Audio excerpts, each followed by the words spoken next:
အားလုံးမင်္ဂလာပေါင်းနဲ့ပြည့်စုံကြပါစေရှင်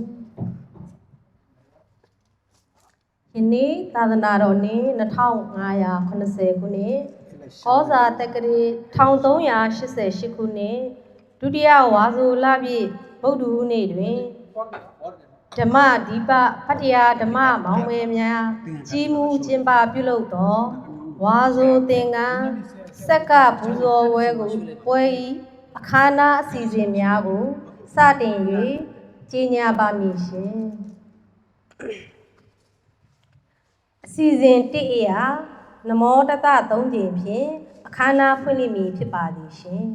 အစီအစဉ်2အရာသာသနာတရဏဂုံ3ပါးနှင့်5ပါးသီလတော်မြတ်ကိုဆရာတော်ထံမှခံယူစောင့်တည်ရန်ဖြစ်ပါသည်ရှင်အစီအစဉ်3အရာဝါဆိုသင်္ကန်းဆက်ကလူဒန်းခြင်းအစီအစဉ်ဖြစ်ပါရဲ့ရှင်အစီအစဉ်4ရာဆရာတော်ဘုရားထံမှဆုံးမဩဝါဒ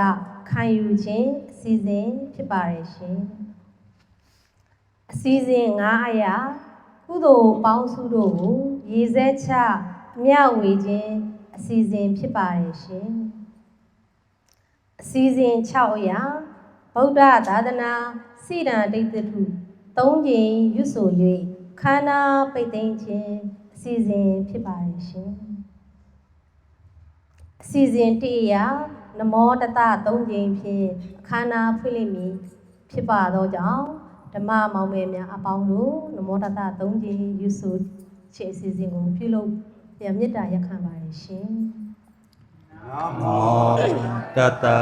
ဘဂဝတောအရဟတောသမ္မာသမ္ဗုဒ္ဓတ္တနမောတတဘဂဝတောအရဟတောသမ္မာသမ္ဗုဒ္ဓတ္တနမောတတဘဂဝတောအရဟတောသမ္မာသမ္ဗုဒ္ဓတ္တနဂုံ3ပါးနဲ့တကွာ5ပါးသီလတော်မြတ်ကိုဆရာတော်ထမခံယူညာဖြစ်ပါတယ်ရှင်ကဲဩကာသနဲ့ကြောကြဩ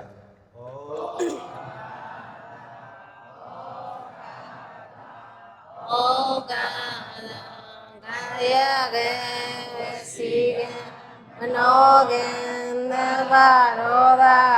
အတိနောပြေတုကိုပြောက်ပါစေခြင်းကျိုးငါပထမဒုတိယတတိယဒီမြောက်အောင်ဘုရားယရဏတရားယရဏသံဃာယရဏမြတ်သုံးပါးတို့မိဘဆရာသမားတို့အားယူအတိလေးမြတ်သက်ဆိုမိုး၏ရှိခိုးပူဇော်ဖူးမြော်မယ်ကြောပါ၏ရှင်မြတ်ဤသို့ကြောရသောမိမိတို့ဤကောင်းမှုကံစေရနာတို့ကြောင့်မိမိတို့အလိုရှိရသောမတ်ဖို့နိဗ္ဗာန်ကိုရသည်ရောက်သည်ဖြစ်ကြပါစေသောအဟံဗန္တိဣတရဏိနတဟပိဉ္စတိလံ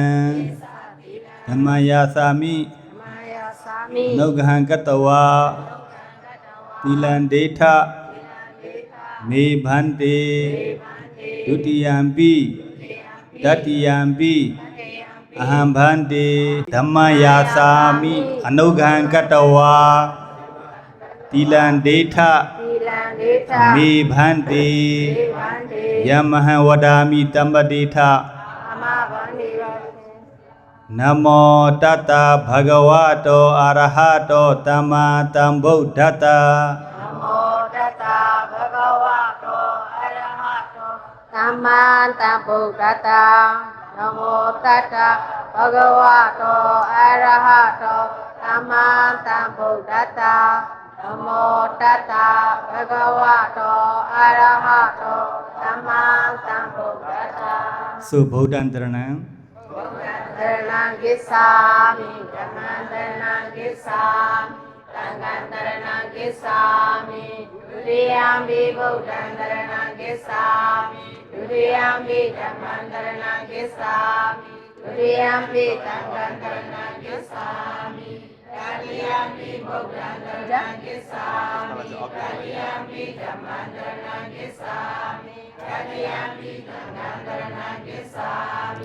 တီတရဏဂမနပရိပုံဏံသုပါဏာတိပါတာ ပါဏာတိပါတာဝေရမိစိက္ခပရံသမာရိယာမိအာရိဏဒါနာဝေရမိစိက္ခပရံသမာရိယာမိနာမေသူမေချာစာရာဝေရမိစိက္ခပရံသမာရိယာမိမုသာဝါဒဝေရမိစိက္ခပရံသမာရိယာမိသုရာမေရယမစ္စပမာဒကာနာဝေရမိစိက္ခပရံသမာရိယာမိ ဣဒမေပုံညံအာတဝခယံဝဟံဟောတုဣဒမေတိလံနိဗ္ဗာနတ္တပစ္စယောဟောတုဣတရဏိနတဟပိစတိလံဓမ္မတာရုကံကတဝပမဒေနတံပါတိထာ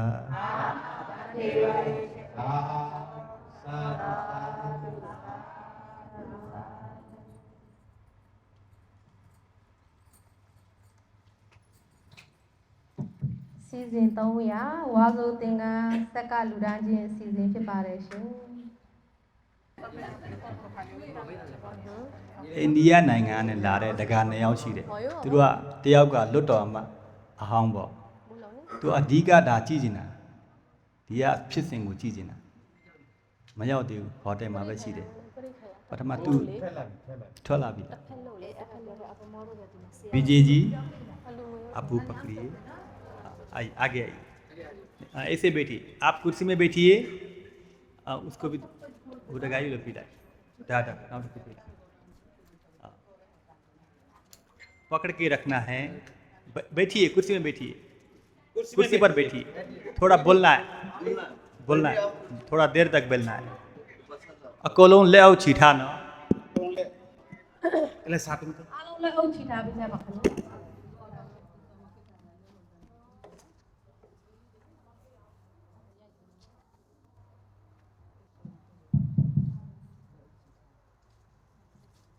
अभी जीवदान करना है पहले मानसिकता को सही रखना है ना थोड़ा देर लगेगा ये पकड़ सकते हैं या थोड़ा देर खुशी रखिए हाथ जोड़ सकते हैं मेरे हाथ तक जाएंगे क्यों जीवदान करना जरूरी है जब भगवान बुद्ध के समय में भक्ति लोग वर्षों बाद होने लगा 3 महीना तक बाहर नहीं जा पाते 3 महीना तक एक ही जगह रह के साधना करना है तो ये नियम हो गया भगवान ने ये नियम बना दिया तो गृहस्थी लोग सब मिलके भंते लोग को 3 महीना तक साधना करने के लिए चीवर दान करते थे उस समय में इतना चीवर नहीं था सबके साथ में बहुत दिक्कत था तो गृहस्थी लोग सब मिलके भंते लोग को सबको मिलके चीवर दान करते थे अच्छा से साधना कर पाए 3 महीना में भी अरहंता हो जाए ये उद्देश्य रख के चीवर दान करते थे इसके लिए साधना चीवर दान करते थे आज वही दिन है वर्षोबास का शुरुआत का दिन है कल से शुरुआत हो जाएगा 3 महीना तो मानसिकार सही होना चाहिए चित्त शुद्ध होना चाहिए ये किसके लिए दान कर रहे हो आप लोग भंते लोग के लिए सुविधा होने के लिए साधना करने के लिए सुविधा होने के लिए अच्छा से तप के अरहंता होने के लिए और ये दान के प्रभाव से हमको भी कुछ लाभ हो जाए क्या लाभ हो जाए सुरदपन्न सकदगामी अनागामी अरहंता तक पहुँच जाए वो लाभ के लिए चीवर दान करते थे तो सब बोलना है हाथ जोड़िए मयंग भंते संसार वट्ट दुखतो भोजन थाय इमं वस्स वासिका चीवरम संघस्स धेम निब्बानस्स Pacayu Hotu Mama Punya Bhagam Sabbi Sattanam Samam Labhantu Sadhu Sadhu Sadhu तो कर्म बन गया बहुत बड़ा कर्म बन गया बहुत बड़ा संस्कार बन गया आ जाइए बहुत बड़ा संस्कार खड़ा कर दिया किसके लिए निर्माण के लिए पहले हमारा विजय जी और विजय जी का दोस्त यही कार्य देखने के लिए आए थे भारत से है ना अच्छा से बैठिए हाँ यही कार्य देखने के लिए आए थे थोड़ा लेट हो गया इसके लिए माफ़ी चाहता हूँ हाँ हाँ वो चित्त भी शुद्ध था आपका है ना पूर्व चेतना ठीक था पूर्व चेतना है ना पूर्व चेतना भी शुद्ध करके आए थे अभी दान कर लिया दान करते समय में बहुत खुश है बाद में भी खुश होना है मैंने चीवर दान कर लिया भंते को किसके लिए भंते लोग अच्छा से साधना करने के लिए चीवर दान कर लिया तो सब परिपूर्ण हो गया चेतना तीन चेतना परिपूर्ण हो गया पूर्व चेतना पूर्व होने वाले चेतना भारत से शुरुआत हुआ था आपका है ना हाँ भारत से ही मैं उधर में जाके थाईलैंड में जाके चीवर दान करूँगा है ना हाँ पूरा हो गया और बाकी क्या क्या है लोग काम करो और है ना तेंगा नहीं काइन था लाई पाली लो यूं वासु तेंगा लुचा में ना भाजाओं लुचा माले वासु तेंगा तंगारोम्या तवा द्वेलों छन छन ताता तेया भावना पाम्या आठों नाइन बुअट्वे तेंगा लुचा रा प्यार चिंदत थे तुम अराव आयों प्युआ ना ना बिरो अके ये दी भवा मा चुट्टा मवे नाइन दे बुली सोई नाव फया फया मा लू फिर बिरो यहाँ फिर बिरो बेखु नीमा फिर बिरो यही बेखु यहाँ फिर फु बेखु नीमा फिर फु अट्वे तेंगा लूठा रे दाना कांची यारे के तेंगा मलूठा बुलू सोई एरी यही बेखु म फिर नाइन ना एरी कुदु याबु अट्वे नाव टुकुगा तेंगा लुया चु अचूरी शिराली ना नबी नहीं बांगो आयों पीबी रो तेंगा लुया रे हबिला भा आयों पी मारे नहीं बांग लाला बाया बोला लाला बाया बु मबुना नहीं बांगो आयों पीवा में ना नाटकुगा तंगारोम्या तवा द्वेलों छन छन ताता तेया भावना आठों नाइन बोटवे ना अरे आयों पीटा नाटकुगा ऐसो या में ना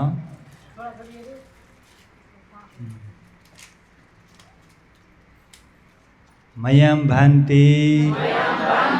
तांतारा वट्टा दुखा तो मोसना ठाया ईमन वट्टा वातिका सिवरम तंगत्ता धेमा नैबानत्ता किस्सेयो होतु ईधानादि नैबाई आचिदो अठाउ पांगाओं फिबादी दरी ता ता ता लक्का फोटो खींचने तादु का बोल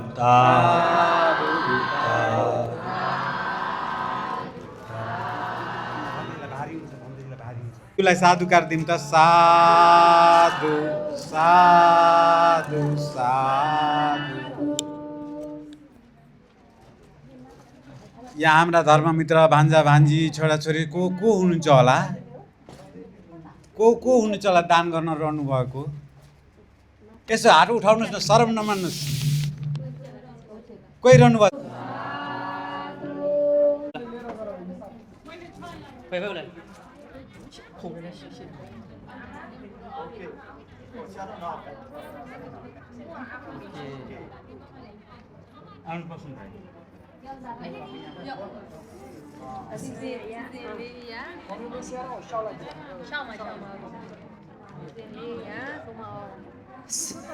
နံပါတ်စီစဉ်4ရ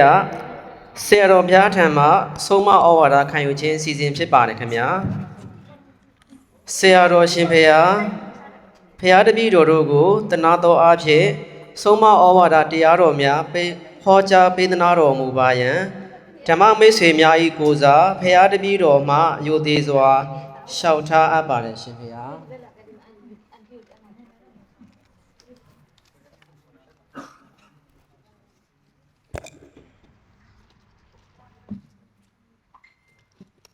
တရားနာကြမှာလား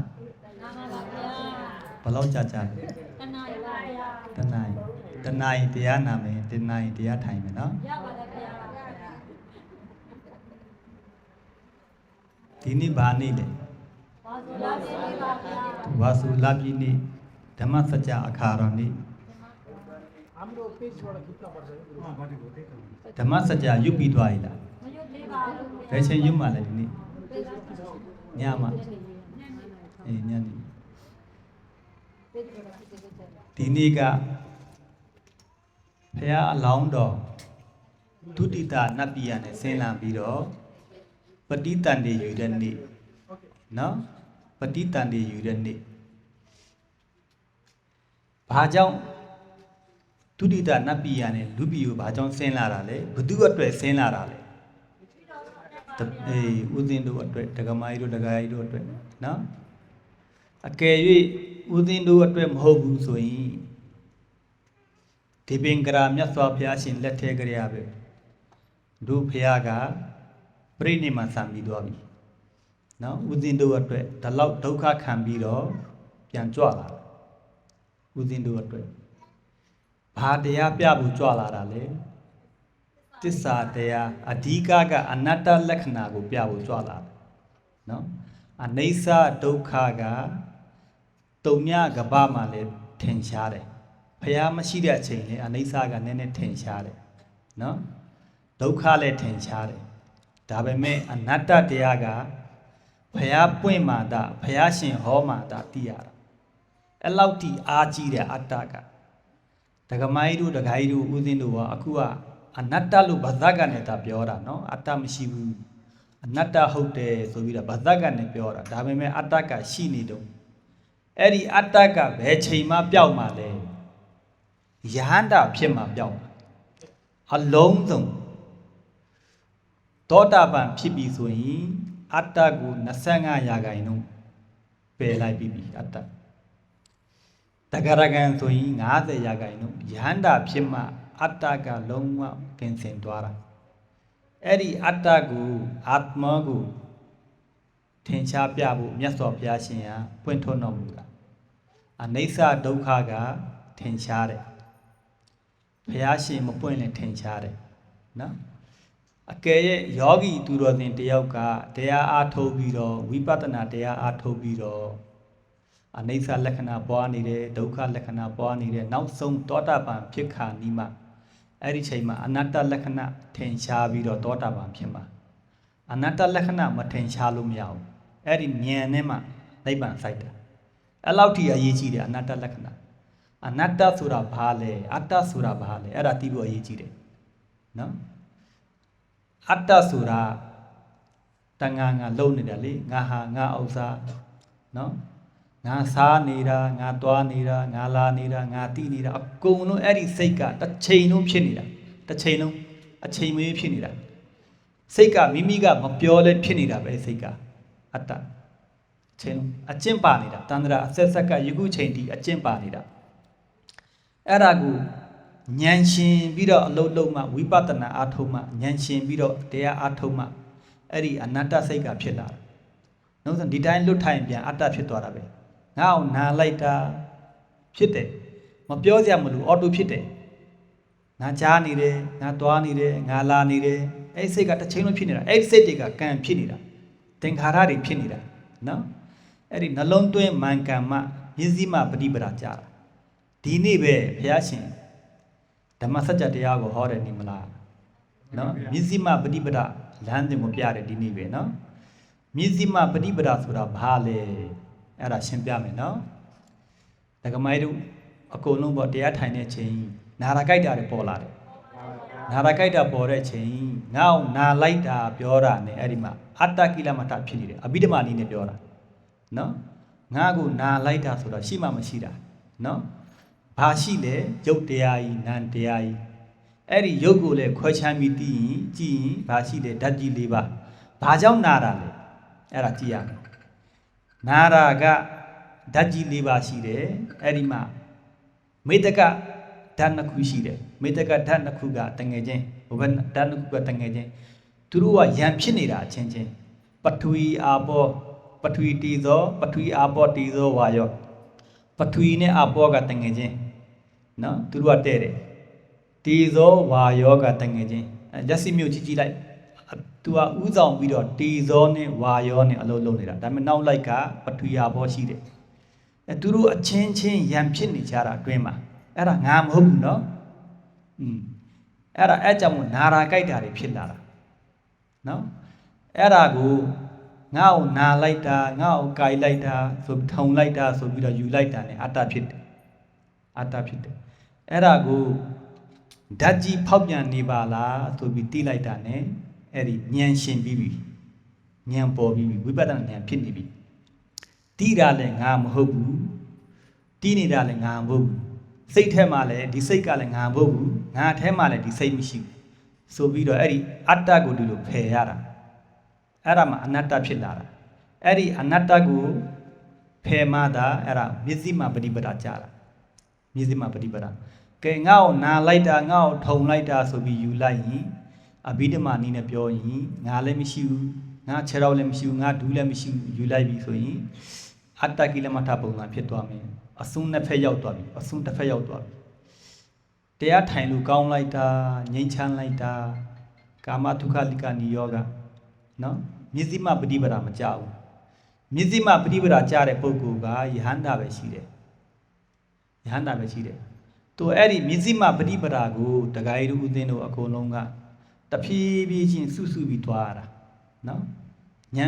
နှလုံးသွင်းမှန်ကန်တဲ့အချိန်မျက်စိမှပฏิပဒါကြနေတယ်နှလုံးသွင်းမားတဲ့အချိန်အစွန်းနှစ်ဖက်ရောက်နေတဲ့စိတ်ကဟုတ်တယ်မလားအဲ့ကြောင့်ကြာတာလေလောကကြီးမှာတတော်ယောဂီတွေတရားထိုင်တာနဲတာမှမဟုတ်တာကြည့်လိုက်မိမိကိုယ်ကိုစမ်းစစ်ကြည့်လိုက်မိမိတရားထိုင်တာမျက်စိမှပฏิပဒါကြာသလားငိုက်နေရင်တော့ကာမဒုက္ခလိကနိယောဂပဲမဟုတ်ဘူးလားအေးတွေးနေရင်ကာမဒုက္ခနိယောဂပဲငါခြေတော့နာလိုက်တာယူတာနဲ့အတ္တကိလမထပဲနော်အဲ့ဒါကိုဒီနေ့ပဲဟောတာပဲဘုရားရှင်ကနော်နော်ဓမ္မစကြာတုံးမှာပါတယ်နောက်တစ်မျိုးဒါအဘိဓမ္မာနည်းနဲ့ပြောတော့နောက်တစ်မျိုးကငါလိုကျင်တာခွေးလိုကျင်တာအဲ့ဒါအတ္တကိလမထပဲနော်ဘုရားရှင်ကဘလောက်ထိကျင့်ခိုင်းထားလဲနော်အယိုးကြွေကြွေနော်အရီခန့်ခန့်တေးရင်တေးပါသည်နော်တေးရင်တေးပါဒီငါဒီခြေတော့ကိုမဖြုတ်တော့ဘူးတရားမရမချင်တရားမဖြုတ်တော့ဘူးတရားရမှဖြုတ်တော့အဲ့လောက်ထိကျင့်ခိုင်းတာလေမဟုတ်ဘူးလားအေးအဲ့လိုကျင့်တဲ့လူရှိလားမရှိဘူးခြေတော့နိုင်ပြင်လိုက်တာပဲမဟုတ်ဘူးလားအခုတဏှာလောက်တရားထိုင်ခိုင်းကြည့်လိုက်တရားမထိုင်တော့ပြေးမှာပဲနော်ပြေးမှာပဲတရားထိုင်နေဆိုတော့အကုန်လုံးကောင်းတာပဲလိုက်ရှာနေကြတာတရားထိုင်တော့ကောင်းတယ်လို့ထင်ကြတာလေဘယ်ဟုတ်မလဲဘုရားရှင်ကဒုက္ခသစ္စာလို့ဟောထားတာလေဒုက္ခသစ္စာမဟောထားဘူးနော်ဒုက္ခပဲရှိတယ်ရှေ့တိုးလေးလေးရှေ့ကိုတိုးလေးလေးဒုက္ခနဲ့တိုးလေးလေးပဲဒုက္ခအကြီးစားလာလေးလေးပဲနော်ဉာဏ်တွေထက်လာလေးလေးတရားတွေတက်လေးလေးဒုက္ခတွေအကြီးစားတွေလာလေးလေးပဲအဲ့ဒါယောဂီတိုင်းသိတယ်နည်းနည်းချမ်းချမ်းတော်တဲ့ယောဂီတွေသိတယ်တရားထိုင်လေးလေးကောင်းလေးလေးဆိုတာမဟုတ်ဘူးဒုက္ခတွေအပြင်းထားတွေအပြင်းပြင်းထန်တဲ့ဒုက္ခတွေနော်ပူကောင်းလာတာမဟုတ်ဘူးဒုက္ခရဲ့အဆုံးမှာအဲ့ဒါမှငြိမ်းချမ်းမှုရှိတယ်ဒုက္ခကိုဆုံးအောင်လိုက်ရတာသမုဒယဒုက္ခသစ္စာသမုဒယသစ္စာနောက်ပြီးတော့ဘာလဲနိရောဓသစ္စာအဲ့ဒီဒုက္ခတစ်လုံးကိုပိုင်ပိုင်နိုင်နိုင်သိပြီဆိုရင်ဉာဏ်နဲ့သုံးခုကပါလာမှာပဲ နာရာကြိုက်တာတွေပေါ်လာတယ်ထုံနာကျင်တာတွေပေါ်လာတယ်အဲ့ဒါနာရာကြိုက်တာကိုသုံးအောင်လိုက်ဒုက္ခက၃မျိုးရှိတယ်ဒုက္ခဝိပရိနာမဒုက္ခသင်္ခါရဒုက္ခနာရာကြိုက်တာထုံနာကျင်တာကြိုက်တာခဲတာရှိတယ်မလားအဲ့ဒါကိုကြည့်နေလိုက်အဲ့ဒါဒုက္ခပဲဒုက္ခကိုကြည့်ပါများရင်အဲ့ဒါကိုရှုပါများရင်ဝိပရိနာမဒုက္ခထင်ရှားလာလိမ့်မယ်အဲ့ဒီဒုက္ခကအဲ့ဒီထုံနာကျင်နာပူတာအေးတာတွေကတဖြည်းဖြည်းတိုးလာလိုက်ယော့သွားလိုက်ဝိပရိနာမဒုက္ခနော်ဝိပရိနာမဒုက္ခအဲ့ဒီနေရာထပ်ပြီးကြည့်နေလိုက်နော်စူးစူးဆဲဆဲကြည့်နေလိုက်တဖြည်းဖြည်းကြည့်ပါများတမာရီတွေဖြစ်လာတာဝေဒနာတမာရီတွေဖြစ်လာတာနာရာကြိုက်တာကိုကြည့်နေလိုက်ဝေဒနာတမာရီဖြစ်နေပြီနော်အာနာပါနတမာရီမဟုတ်ဝေဒနာကြောင့်စိတ်ကိုစိုက်ပြီးကြည့်နေတော့အဲ့ဒီမှာတမာရီဖြစ်လာတာဝေဒနာတမာရီကြည့်ပါများလာတော့သင်္ခါရဒုက္ခထင်ရှားလာလိမ့်မယ်သင်္ခါရဒုက္ခဆိုတာဘာလဲအဲ့ဒီနာရာကြိုက်တာတွေကတဖြည်းဖြည်းအမုံမွားတွေဖြစ်ပြီးတော့အဲ့ဒီမှာအလင်းရောင်တွေထွက်ပြီးတော့လေနာရာကြိုက်တာတွေမရှိတော့ဘူးဒူးတွေပျောက်သွားပြီနာရာကြိုက်တာလည်းမရှိတော့ဘူးအဲ့ဒီမှာယုတ်ကလမုံတွေမြင်ရတယ်ပေါ်လာလိုက်ပျောက်သွားလိုက်အဲ့လိုဒလသဖြစ်ပြီးပြက်နေတာမိုးရွာလိုဖြစ်နေတာအဲ့ဒီတနည်းအားပဲအဲ့ဒါဒီသင်္ခါရဒုက္ခအဲ့ဒါရောက်ပြီဆိုရင်ပါရမစိုက်ပြီနော်အဲ့ဒီနေရာရောက်ဖို့အတွက်ပထမဒုက္ခကိုကြော်ဖြတ်ရတာဒုက္ခဝိပရိနာမဒုက္ခပြီးမှသင်္ခါရဒုက္ခအဲ့ဒါမှဝိပဿနာစိတ်ဖြစ်တာနော်အဲ့ဒီဒုက္ခကိုမကြော်ဘူးဆိုရင်ဝိပရိနာမဒုက္ခမကြော်ဘူးအဲ့နှစ်ခုလုံးကြော်ရတာနော်အဲ့ဒီသင်္ခါရဒုက္ခရောက်ချင်တယ်ဆိုရင်နော်အကယ်တခြားနည်းနဲ့ကျင့်ချင်တယ်ဆိုရင်လည်းနီးရှိတယ်ဖောက်နည်းနဲ့ကျင့်ချင်ဆိုရင်လည်းတမာတိထူထောင်ရမှာတခါတဲ့ယုံနာကိုခွဲခြားစိတ်ဖြတ်ပြီးတော့ကြည့်ပြီးတော့ကာယကဒုက္ခကိုပယ်ဖြောက်ပြီးတော့ရှုလို့ရတယ်ဒါပေမဲ့အချိန်ပေးနိုင်မလား၄-၅ နှစ်လောက်အချိန်ပေးနိုင်မလားမပေးနိုင်ဘူးเนาะဒီခေတ်ကလူတွေမှာအချိန်မရှိဘူးအပေးနိုင်တဲ့လူတွေရှိမှာပေါ့เนาะအချိန်မပေးနိုင်ဘူးဆိုရင်နာရာကြိုက်တာတွေပေါ်လာပြီဆိုရင်ဘာလုပ်ရမှာလဲအဲ့ဒီနာရာကြိုက်တဲ့နေရာမှာစူးစူးဆိုင်ဆိုင်ကြည့်နေလိုက်ရှုနေလိုက်တိနေလိုက်ဘာမှလုပ်ရမလို့စိတ်မှာမချင်နှံ့မှုတွေဖြစ်ပါစေဒါပေမဲ့အဲ့ဒီနာရာကြိုက်တော့စူးစူးဆိုင်ဆိုင်ကြည့်နေလိုက်ကြည့်ပါများလားအဲ့ဒီမှာဒုက္ခကိုတိနေတာနော်ဒုက္ခကိုတိနေတာထပ်ပြီးအဲ့ရှုနေလိုက်ရှိပါများလားတော့သင်္ခါရဝိပရိနာမဒုက္ခထင်ရှားလာလိမ့်မယ်အဲ့ဒါထပ်ပြီးစကြည့်နေလိုက်သင်္ခါရဒုက္ခထင်ရှားလာလိမ့်မယ်အဲ့ဒါဝိပဿနာဉာဏ်ဖြစ်နေပြီနော်ပေါ်လာလိုက်ပျောက်သွားလိုက်ပေါ်လာလိုက်ပျောက်သွားလိုက်ဖြစ်လိုက်ပြက်လိုက်ဖြစ်လိုက်ပြက်လိုက်ဝိပဿနာဖြစ်နေပြီနော်လွယ်တယ်ဆိုတော့အဲ့ဒါမှာယတိမပฏิပဒါလည်းကြာသွားမယ်ပထမတော့စိတ်ကောင်ဘက်ဒုဘက်ဒီဘက်ရိုင်းနေတာလေတဖြည်းဖြည်းမသိမပฏิပဒါကြာသွားမှာနော်ဆိုတော့ဒီနေ့ကဓမ္မစကြာတရားဟောတဲ့နေ့ပဲနော်နောက်ပြီးတော့နောက်တစ်ခုကဒီနေ့မှာငါမြတ်စွာဘုရားရှင်ဟာဒုက္ခရာစရိယကျင့်ပြီးတော့နည်းနည်းပါးပါးမြတ်တအောင်ဆုံးဖုံးပြီးတော့ဘုရားဖြစ်သွားတယ်အဲ့ချိန်မှာပြင်သဝဂီကမယုံတော့ထွက်သွားတယ်ဆုံးဖုံးလို့အဲ့ဒီခေတ်ကလူတွေကမယုံစားတော့ပြီးတော့တရားကျင့်ပြီဆိုရင်တရားမရနိုင်အဲ့ဒီအယူဆတွေရှိတယ်ဘုရားခေတ်ကဘုရားရှိအဲ့ဒီခေတ်ကဘောနော်မယုံတော့သူတို့ထွက်သွားတယ်နော်ဆိုတော့ဘုရားရှင်ကလာပြီးတော့အဲ့ဒီနေ့မှာပြင်သဝဂီ၅ပါးကိုဝန်ခံလိုက်တာငါအရင်တုန်းကလည်းဝန်မခံဘူးပါဘူးငါဘုရားဖြစ်သွားပြီငါတရားရသွားပြီဝန်ခံတဲ့ရစ်ဒီနေ့နော်ဘုရားဖြစ်သွားပြီဆိုပြီးတော့နောက်တစ်ခုကတရားယရဏပထမဆုံးတရားဟောတဲ့ရစ်နော်နောက်ပြီးတော့နောက်တစ်ခုကလူတတ္တဝါမှာအရှင်ဂေါရင်းညာပထမဆုံးသောတာပန်ဖြစ်တဲ့ရစ်အဲ့ဒီရစ်နော်ဒီနေ့သောတာပန်မဖြစ်ချင်ဘူးလားယောဂီတို့တေးကြလားအေးလေအဲ့ဒါယူရမှာလေမဟုတ်ဘူးလားအခုတထိုင်နဲ့သောတာပန်ဖြစ်မယ်ဆိုရင်ထိုင်မလားဒါဆိုရင်မာပလင်9နိုင်ထိုင်ခိုင်းမယ်အသင်တမရှိဘူးဟမ်အေးအဲ့ဒါဒီနေ့ဖြစ်အောင်လုပ်ရမှာလေဒီနေ့ကတအားထူးတယ်ဒီရက်ကနော်အင်မတန်ထူးတဲ့ရက်နိုင်ခွဲလောက်တရားထိုင်လိုက်ရင်တအားကောင်းမယ်ထိုင်မလားအေးခဏနေပြဆိုတော့အတူချုပ်လိုက်ရင်တရားဟောတာတလောက်ပဲနော်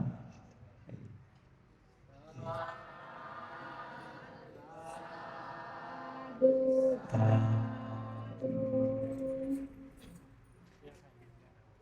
တရားထိုင်ပါ ကက်ဆက်လေးတော့ အာကျို ကက်ဆက်လေး အကုန်လုံးတရားထိုင်မယ်တဲ့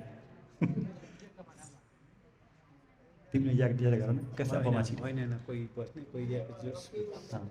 ကက်ဆက်လေးတော့ချူအက်ချီရေစင်မဆမ်းနေအချီလာ ရေစက်ချမယ်နော်နောက်မှအိမ်နောက်ဒုနာတိတယ်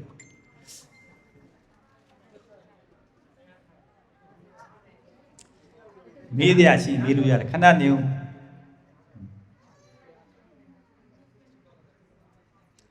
တရားဟောရင်းနဲ့ထွက်လာနေတော့ပြန်ရက်သွားတာတကယ်အိန္ဒိယဆိုရင်ဦးစင်းက3နိုင်4နိုင်ဟောနိုင်တယ်ဘာကြောင့်လဲမသိဘူးအိန္ဒိယလူတွေဦးစင်းနဲ့ဘာသာနဲ့လည်းမရဘူးဂေါ်ခါနဲ့လည်းမရဘူးတရားမဟောတတ်ဘူးဗမာလူကနည်းနည်းရတယ်အေးခဏရထားလိုက်ပြီနော်အဲ့ဒါဖြတ်လိုက်ပါခုနကစားကြားတယ်နော်နဲ့တော့9မိနစ်ဆိုမတီးပါဘူးတီးမလားမတီးပါဘူး9မိနစ်လောက်နဲ့မတီးပါဘူးဒီနေ့ကအရေးကြီးတယ်တရားထိုင်မှာမြတ်စွာဘုရားရှင်ကျေးဇူးဆက်ရရောက်တယ်တခါကြီးခဏရထားလိုက်နော်တရားထိုင်နော်ဆိုတော့တရားထိုင်ပုံထိုင်နေတင်ပြီးမယ်နေဦးတရားဘလို့ထိုင်ရမှာလဲတရားဘာကြောင့်ထိုင်ရတာလဲအဲ့ဒါရှင်းပြမယ်နော်တရားထိုင်ပြီးဘယ်နှနည်းရှိတယ်လဲပါဠိတော်မှာဓမ္မခန္ဓာ8000 4000ဆိုတာဘာလဲဂါထာတစ်ပုဒ်ဆိုရင်ဓမ္မခန္ဓာတစ်တုပ်ပဲနော်ဂါထာတစ်ပုဒ်နော်ဓမ္မပဒဂါထာဖတ်ဖူးတယ်မလားတစ်ပုဒ်ဆိုရင်ဓမ္မခန္ဓာတစ်ခုပဲအဲ့လိုမျိုးဂါထာပေါင်း8000 4000ရှိတယ်တစ်ပုဒ်တစ်ပုဒ်နဲ့တတ္တဝါတိုင်းကျွတ်တန်းဝင်ကြတယ်ဘုရားခေတ်ကဆိုတော့နီးပေါင်းဘယ်လောက်ရှိတယ်8000 4000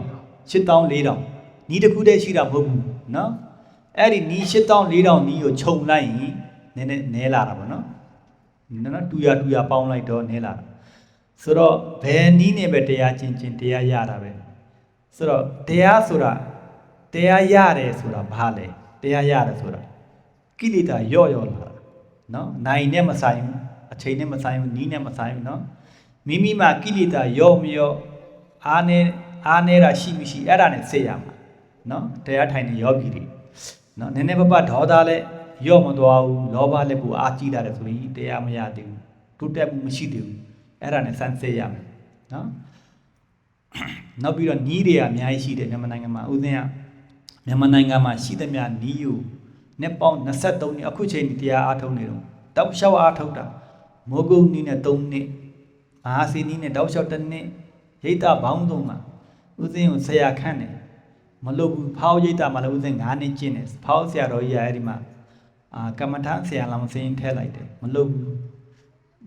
ကျင့်တယ်ရတော့နည်းနည်းကြံသေးတော့ဘူးနော်ထွက်လာတယ်နောက်ပြီးတော့အောင်လန်ဆရာတော်ကလည်းအထူးအားပေးတယ်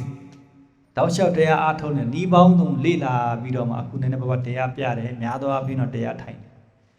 ဘလို့ပဲတရားဘယ်နည်းနဲ့ပဲတရားအားထုတ်ကိလေသာရော့တာပဲနော်ဆိုတော့အာနာပါနဘာကြောင့်ရှူရတာလဲအာနာပါနဘာလို့မှတ်ရတာလဲမြတ်စွာဘုရားရှင်ကဘာကြောင့်အာနာပါနရှုခိုင်းတာလဲ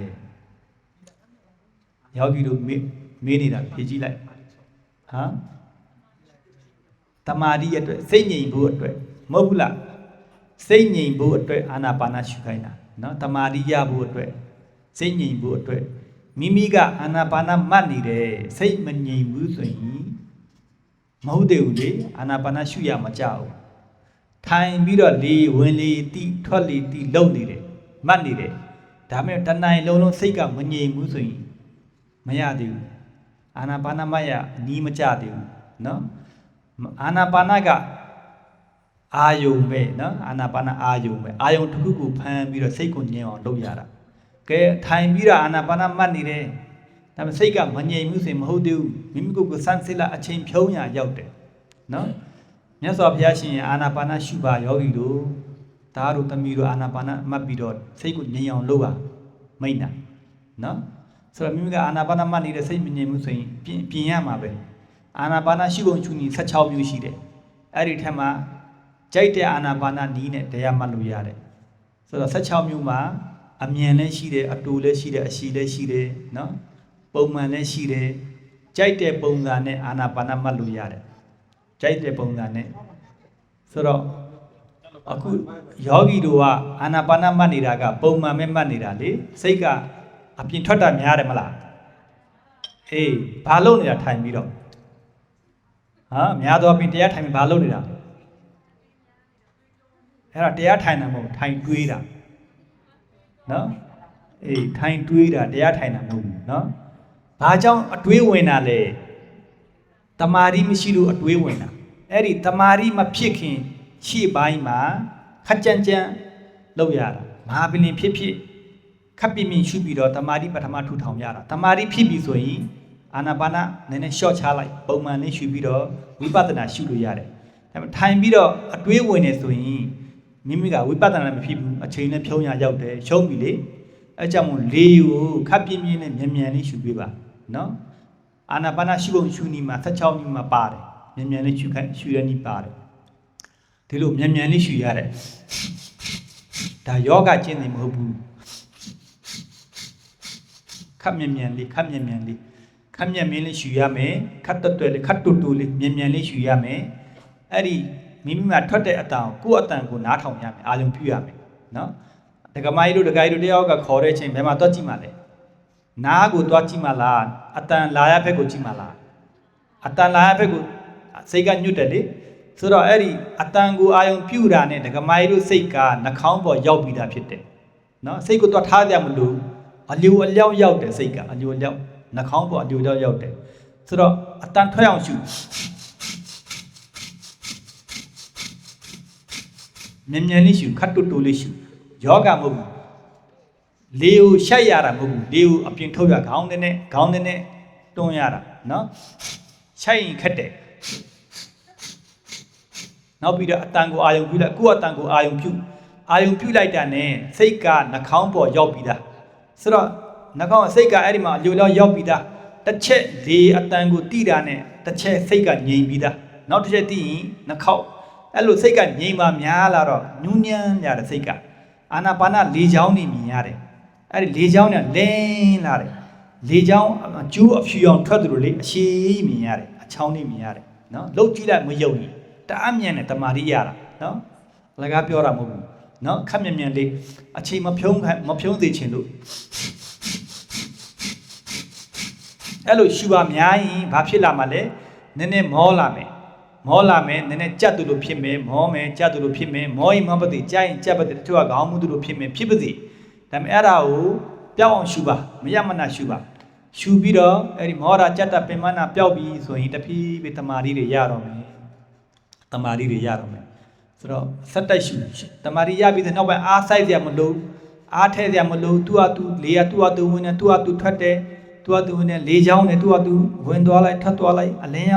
ချောင်းနေဝင်သွားလိုက်ထွက်သွားအဲ့ပုံစံမြင်ရတယ်တဖြည်းဖြည်းနူးညံ့လာပြီးတော့ရက်သွားလိမ့်မယ်အလင်းရောက်ပဲကြံသွားမယ်အဲ့ဒီမှာနော်အလင်းရောက်ပဲကြံသွားမယ်တမာရီဖြစ်မယ်နောက်ပဲမိမိကကြိုက်တဲ့နီးနဲ့သွားလို့ရပြီအဲ့လောက်ပဲဒကမိုင်းအဲ့လောက်ပဲလုပ်ရအောင်နော်နီးဆွဲစရာမလိုငါနီးဟိုနီးဒီနီးပြောစရာမလိုအဓိကတမာရီဖြစ်ဖို့ကအရေးကြီးတယ်မဟုတ်ဘူးလားနော်တမာရီဖြစ်ဖို့ကအရေးကြီးတယ်ဘလို့နီးနေမဖြစ်ဘူးတမာရီရပြီဆိုရင်မိမိကိုလန်ကိုသွားကိုကြိုက်တဲ့နီးနဲ့သွားတမာရီရပြီဆိုရင်အဲ့ဒီအထိပဲဥစဉ်ကပို့တာနောက်ပိုင်းဒကာကြီးကြိုက်တဲ့နီးနဲ့လုပ်မာသီးနဲ့လုပ်မလားတမာရီရှိပြီလေခိုင်သွားပြီလေအလင်းရောက်ဒီမှာကတ်နေတယ်တမာရီရှိနေပြီဒူးကိုကြည့်ဒူးမရှိတော့ရုပ်တွေဒလဇတ်ဖောက်ပြန်နေတယ်နော်တမာရီရှိပြီဆိုရင်နော်ဒီဘိုက်ကိုကြည့်လိုက်ဦးရအကုန်မြင်ရတယ်အယိုးတွေမြင်ရတယ်အဲ့ဒီနေရာဒီဥစဉ်ကလိုက်ပို့တာယောဂီတွေကိုရောက်ပြီဆိုရင်ရပြီနော်ဆိုအဲ့ဒီနေရာမရောက်မချင်းယောဂီတွေကလှုပ်ရမှာကခက်မြန်မြန်ခတ်တူတူလေးမြန်မြန်လေးရှူရမယ်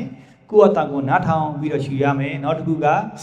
မောရင်လည်းမရနဲ့ကြိုက်လည်းမရနဲ့အဲ့ဒါကိုကြီးမဆိုင်နဲ့မရမနာရှူဒါယောဂကျင့်နေမဟုတ်ဘူးဘုရားရှင်မိတ်နဲ့16နီးတော့အာနာပါနရှုပုံရှုနေထက်မှာ2မျိုးပါတယ်ဒီမှာနော်နီးမမဘူးနော်ဘုရားရှင်အာနာပါနရှုခိုင်းတာကဘာအတွက်လဲတမာရီအတွက်အခုတမာရီဖြစ်နေပြီလေမဟုတ်ဘူးလားအေးဆိုတော့အခုယောဂီတို့က6ရောက်နိုင်ပြင်ရမယ်နော်6ရောက်အနာမခံနဲ့နော်6ရောက်နိုင်ပြင်လိုက်ဒါပေမဲ့လေကိုမြန်မြန်လေးရှုပါခတ်တူတူလေးမြန်မြန်လေးအားဆိုင်ပြီးရှုမြန်မြန်လေးရှုပါမရမနာရှုမောလာမယ်ကြားလာမယ်ပင်မလာမယ်ဥစဉ်ရှိရပြောမယ်နားထောင်ပြီးနေရှုရုံးပဲနော်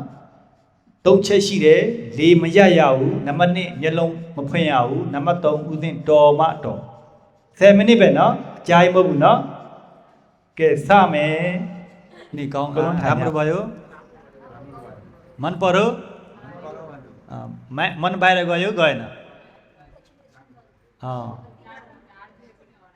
हराउने पमालु नाले रे मला कोलु नाले रे न ए काउला बलुबे आनापाना बलुबे छुछु စိတ်ငြိမ်ဖို့အရေးကြီးတယ်အဲ့တစ်ချက်ယူရမယ်နော်အေးတကိုင်းကောင်းတယ်နော်တကိုင်းအေးတမာရီဖြစ်ပြီဆိုရင်နောက်ပိုင်းကိုကနီးပြောင်းလို့ရတယ်တမာရီဖြစ်ပြီဆိုရင်နော်အေးအဓိကတမာရီရဖို့အဓိကဟုတ်တယ်နီးမဆွဲနဲ့တမာရီရပြီဆိုရင်ကိုနီးနဲ့တရားအထုတ်လို့ရတယ်ကိုလုံးတော်တော်အဆင်ပြေတယ်ရှူတတ်နေပြီကိုလုံးရာမလာဆပ်လိုက်အဂျီဘော့စနီ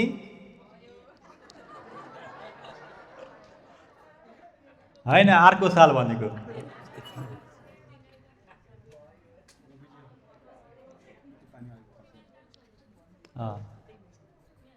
ကောင်းလာတယ်ကမကောင်းတယ်နော်နော်အေးပြင်းချင်းတဲ့စိတ်ကတဖြည်းပျောက်သွားလိမ့်မယ်သမုဒယတစ္ဆာလည်းပိုင်းခြားသိနေပြီဟုတ်တယ်မလားတဏှာကိုလည်းပိုင်းခြားသိနေပြီတဖြည်းဖြည်းဘာလို့အကျိုးများလဲနော်လိုရင်းတူရင်းနဲ့ပြောတာကဲဒီနေ့စုံသွားပြီအမြဝေမယ်နော်ကဲလိုရင်းတူရင်းအမြဝေမယ်ရည်သက်ချနေလိုက်ဤကုသိုလ်ဤအဖို့ဘာဂကိုမိဘဆရာတန်ဃာတော်ပေါင်းဒါယကဒါယိကမပေါင်းနတ်မြမပေါင်းတို့နိတကဝါတတဝါဟူသမျှတို့ဝါအမြပေးဝေပါကုန်၏အမြရကြ၍ကိုယ်စိတ်နှဖျားကြမာကြသည်ဝန္တာကြသည်ချမ်းသာကြသည်ဖြစ်ကြပါသည်သောကုသိုလ်အမြအမြအမြယူတော်မူကြပါကုန်လောသာဓုသာဓုသာဓုကုသိုလ်အမြအမြအမြယူတော်မူကြပါကုန်လောသာဓုသာဓုသာဓုကုသိုလ်အမြအမြအမြယူတော်မူကြပါကုန်လောသာဓုသာဓုသာဓုကိုယ်စိတ်နဲ့ပြချမ်းသာချမ်းသာကြပါစေအားလုံးဟုတ်ပြီအားလုံးကြည်နတ်တယ်နော်စပလမန်ပရိုင်နာရာမလာယောအားလုံးဂရေကိုကုသာပုညမာတာပိတာဂုရုဆိုင်သာရိရချဒေဝတာဝိဟာရချဒေဝတာဗြဟ္မရချဒေဝတာနာဂရချဒေဝတာဒေစရချဒေဝတာသာသနရချဒေဝတာသံသာရချဒေဝတာလူခထာဒေဝတာဘုမထာဒေဝတာအာကာသထဒေဝတာจตุรมหาราจิกาทราวาติมสเดวตาชาเดวโลกกาเดวตาหารุสเวไลวิสบรหมโลกกาบรหมจิหารุสเวไลมนุษยโลกกามนุษยหารุสเวไลจารปายกาดุขีหารุสเวไลเอติสบุวันกาปราณีหารุสเวไล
Sanu Sadhu Sadhu Sadhu Oka Sawanda Mi Bante Sabha Paradam Kamata Mi Bante Dutiyam Pi Oka Sawanda Mi Bante Sabha Paradam Kamata Mi Bante Tatiyam Pi Oka Sawanda Mi Bante Sabha Paradam Kamata Mi Bante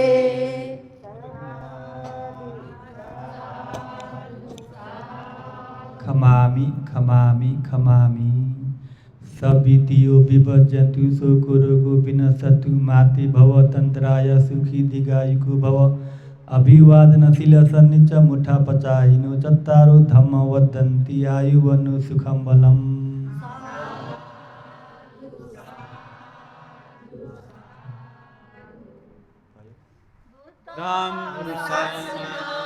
Jiran Tita Tusadamo Loko Hotu Sukhi Sada Buddha Sasanam Jiran Tita Tusadamo Loko Hotu Sukhi Sada Buddha Sasanam Jiran Tita Tusadamo Loko Hotu Sukhi Sada Sadhu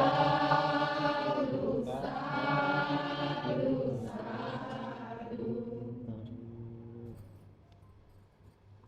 Sadhu